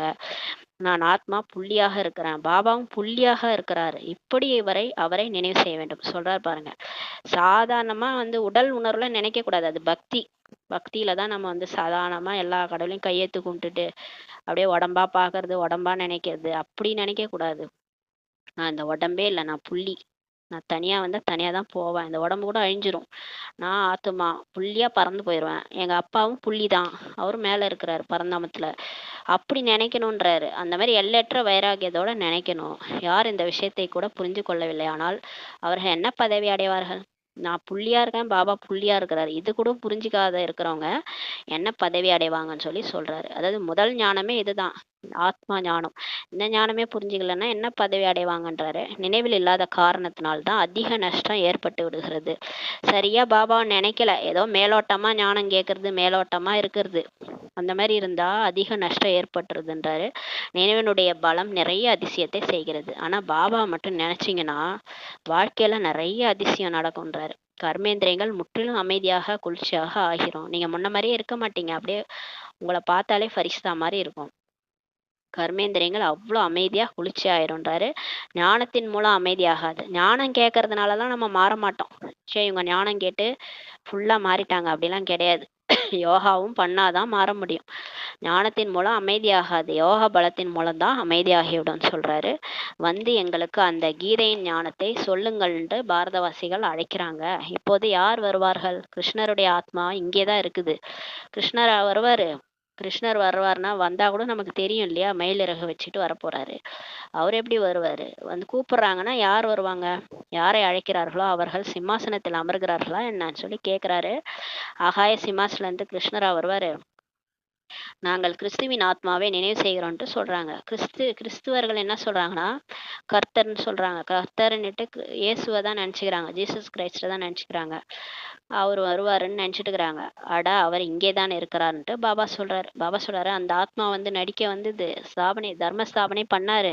திரும்ப மறுபிறப்புல இங்கேதான் இருக்கிறாங்க. இயேசுவும் கிறிஸ்துவும் ரெண்டு ஆத்மா தனித்தனியா ரெண்டு பேரும் இங்கதான் இருக்கிறாங்கன்றாரு. கிறிஸ்துவின் ஆத்மா இங்கேதான் இருக்கிறது சொல்லி பாபா சொல்றாரு. அவர் திரும்பி செல்ல முடியாது என்பது மனிதர்களுக்கு தெரியல. ஆனா அவங்களுக்கு இந்த விஷயமே தெரியாது. மற்ற தர்மத்தினருக்கு இந்த மாதிரி ரெண்டு ஆத்மா இருக்கு. இயேசு உடல்ல கிறிஸ்து வந்துதான் தர்மத்தை ஸ்தாபனை பண்ணாரு. அவங்க எல்லாம் இங்கேதான் மறுபிறவில இருக்கிறாங்க. அவங்க எல்லாம் பரம்பிதா வந்துதான் கூட்டுட்டு போவாரு. அது வரைக்கும் இங்கேதான் மறுபிறவில இருக்கிறாங்கன்றது மனுஷங்களுக்கு தெரியாதுன்றாரு. லட்சுமி நாராயணன் முதல் நம்பரில் வருபவர்களே முழுமையான 84 பிறவிகளை எடுப்பார்கள் என்றால் மற்றவர்களை எப்படி திரும்பி செல்ல முடியும் சொல்லி கேட்கிறாரு. பாபா கேட்கிறாரு. இது ஒரு டிராமா சைக்கிள். இதுல ஆரம்பத்துல வந்தவங்களே ஒன்னும் திரும்பி போகல. 108 லட்சுமி நாராயணன் இருக்கிறாங்கல்ல, அவங்களே இன்னும் திரும்பி போகல. அவங்களே 84வது பிறவி எடுத்து இங்கதான் நடிச்சிட்டு இருக்கிறாங்க. அவங்களே மேல போகலன்னும் போது கிறிஸ்துவெல்லாம் போயிட்டு திரும்ப வருவாரா? அவர் எப்ப போயிருப்பார்? நடுவுல வந்தவர் அவரெல்லாம். அவர் எப்படி போவார்? அவரும் கடைசியா தான் போக முடியுன்றாரு. இவை அனைத்தும் கணக்கு அல்லவா? இது எல்லாமே கணக்கு. இதெல்லாம் வந்து ஞானம்னு சொல்றாரு. இதெல்லாம் தான் ஞானம். மனிதர்கள் என்னவெல்லாம் சொல்கிறார்களோ அனைத்தும் பொய்யாகும். ஆனா வெளியில மனுஷங்க கடைசியா இயேசு கிறிஸ்து வருவாரு, வந்து தீர்ப்புக்கான நாள் வரும் அப்படின்ட்டு முஸ்லிம் சொல்றாங்க. அவங்க கர்த்தர் வருவார்ன்றாங்க. எல்லாம் சொல்லிட்டு இருக்கிறாங்க. அதெல்லாம் சிலதெல்லாம் பொய்யின்றாரு. அரைக்கல்பம் பொய்யான கண்டம், அரைக்கல்பம் உண்மையான கண்டமாகும் சொல்லி பாபா சொல்றாரு.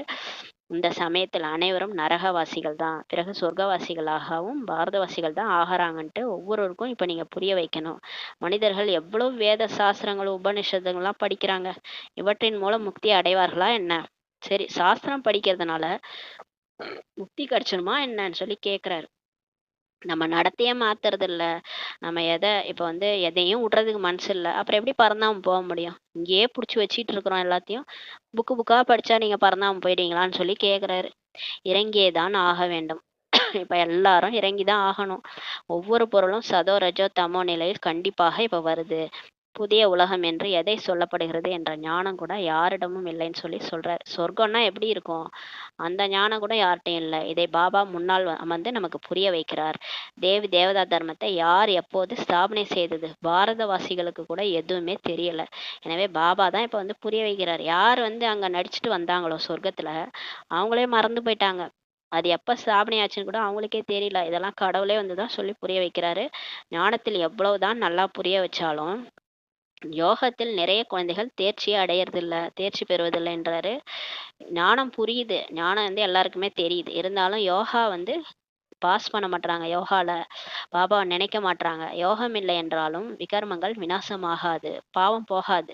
பாபாவ நினைச்சாதான் பாவம் போகும். முழு நாளும் பாபாவ நினைக்கணும். உற்றார் உறவினர்களை நினைக்கிறது, விஷயங்களை நினைக்கிறது, இந்த மாதிரி நினைச்சிட்டு இருந்தோன்னா நம்ம பாபாவ நினைக்கலன்னு அர்த்தம். பாபா நினைக்கலன்னா நம்ம தலை மேல இருக்கிற சுமை போகாது. உயர்ந்த பதவியை அடைய மாட்டார்கள் சொல்றாரு. அந்த மாதிரி இருக்கிறவங்களால உயர்ந்த பதவி அடைய முடியாது.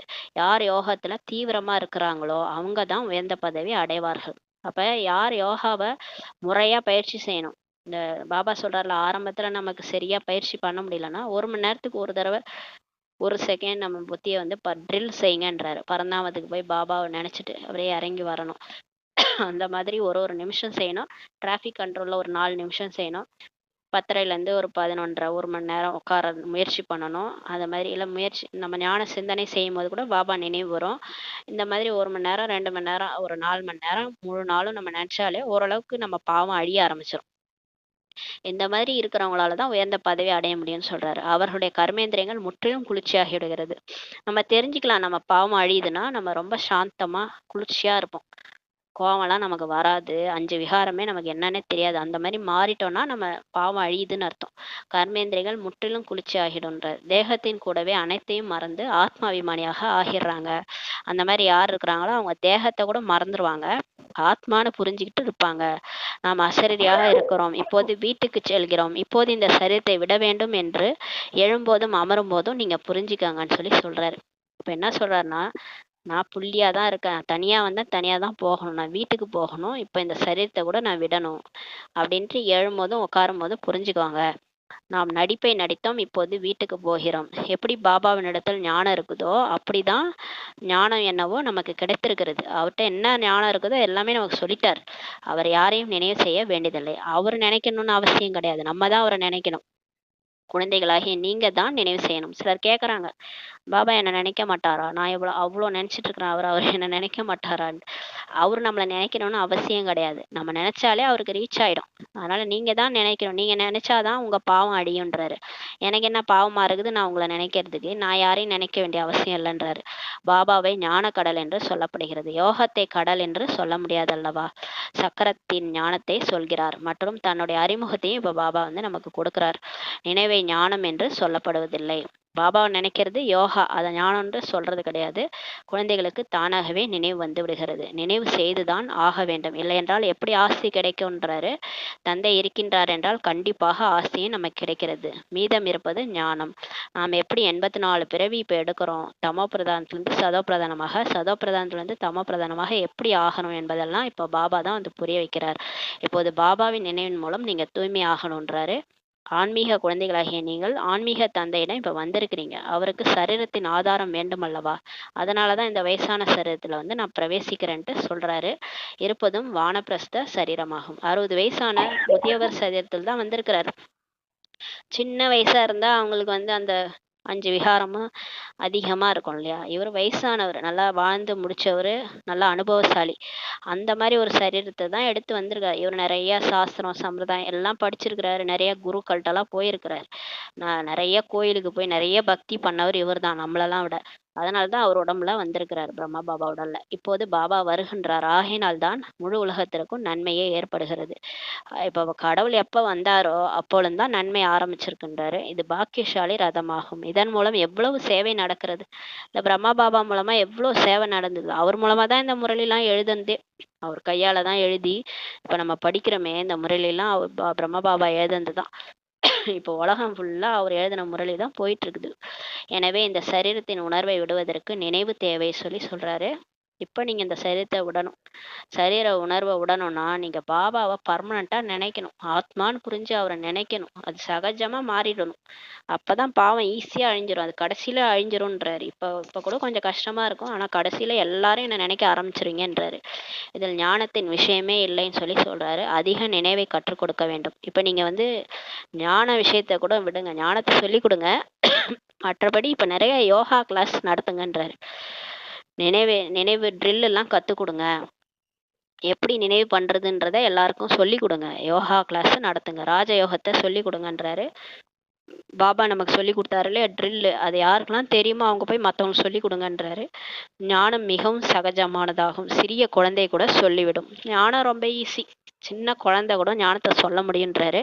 மற்றபடி நினைவில் தான் உழைப்பு இருக்கிறது. ஆனால் மற்றபடி பாபா நினைக்கிறதுல தான். ஏன்னா நழுவுது புத்தி, நழுவுது புத்தி, அங்கங்க அலப்பாயுது. கொஞ்ச நேரம் பரந்தாமத்துல இருக்க மாட்டுது, கீழே இறங்கி ஓடியாந்துருது. ஏன்னா தேக அபிமானம். ஏதாவது பிரச்சனை, ஏதாவது சண்டை, ஏதாவது யாராவது பேசுவாங்க, யாராவது கூப்பிடுவாங்க, இதெல்லாமே மாயாதான்.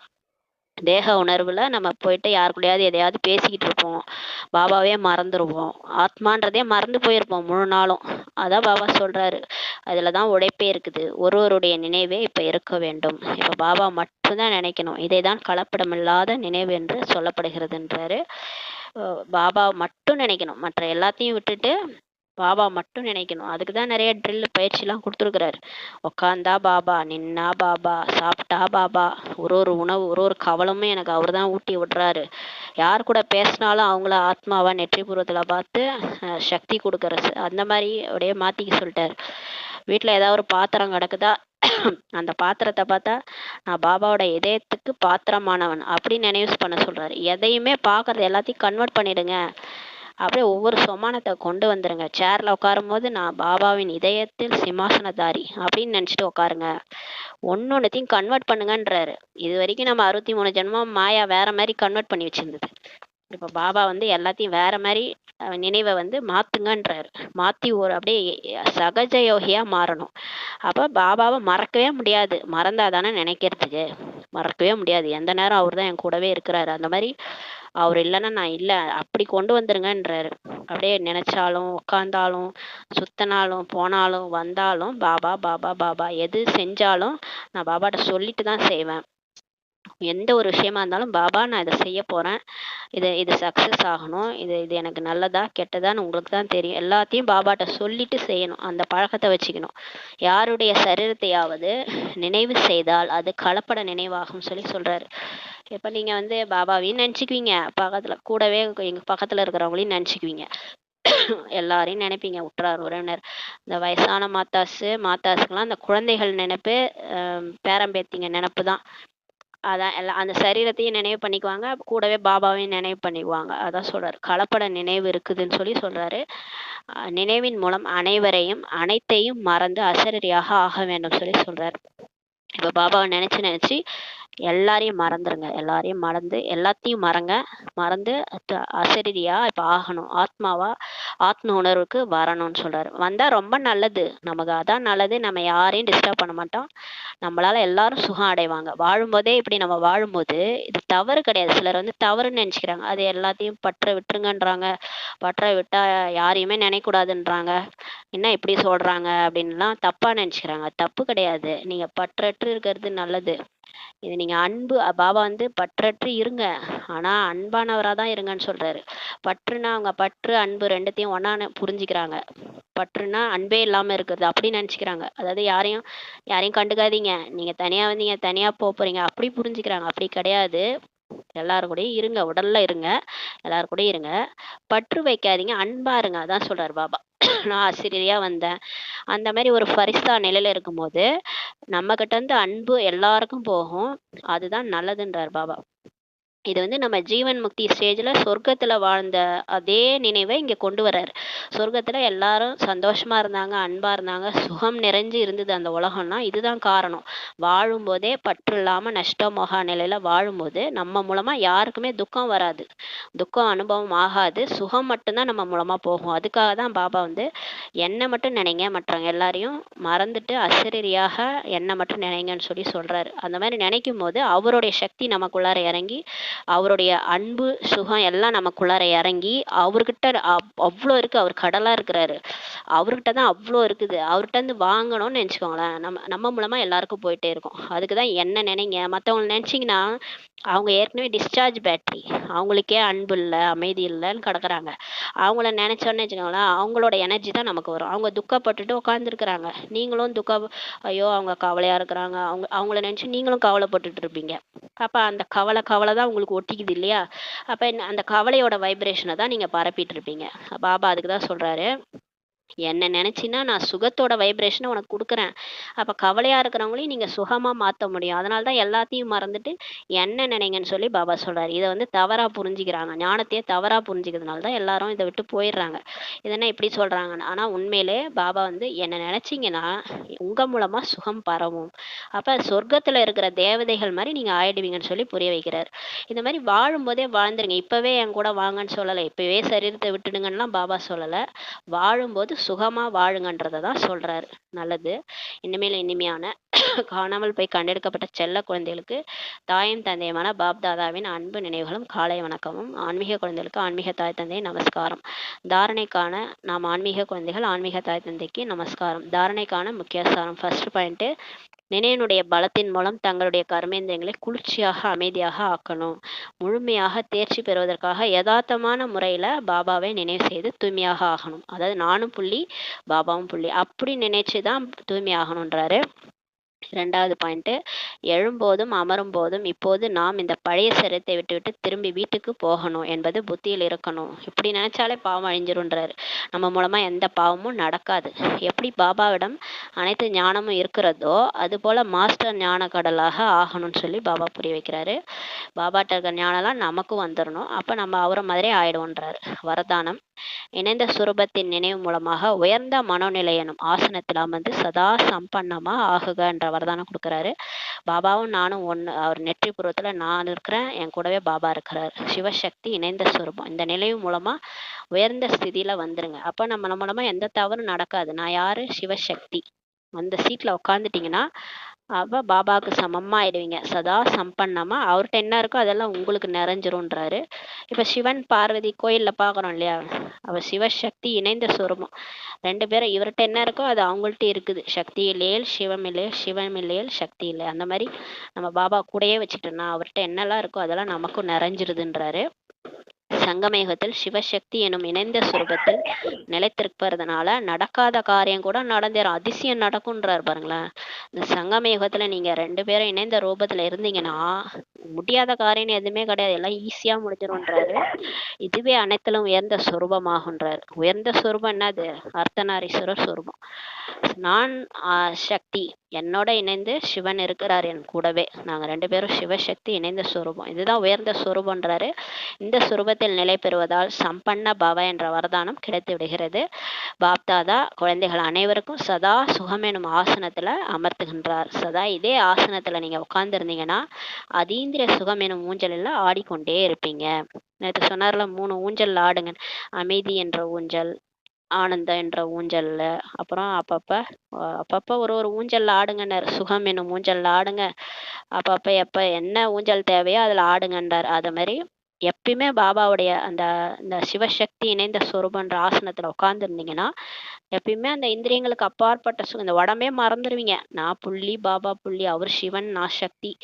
அந்த அதீந்திரிய இந்திரியங்களுக்கெல்லாம் அப்பாற்பட்ட அந்த சுகத்தின் ஊஞ்சல்ல ஆடிக்கொண்டே இருப்பீங்க. மறதி எனும் சம்ஸ்காரமே மறைஞ்சு போயிடும்.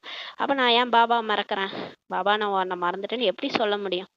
அந்த சம்ஸ்காரமே மறைஞ்சிரும். எப்பவுமே ஆத்மா ஜோதி விளக்கு எரிஞ்சுக்கிட்டே இருக்கும், ஏற்றப்பட்ட ஜோதி எரிஞ்சுக்கிட்டே இருக்கும், பாபா நினைவும் எரிஞ்சுக்கிட்டே இருக்கும்னு சொல்லி பாபா சொல்றாங்க.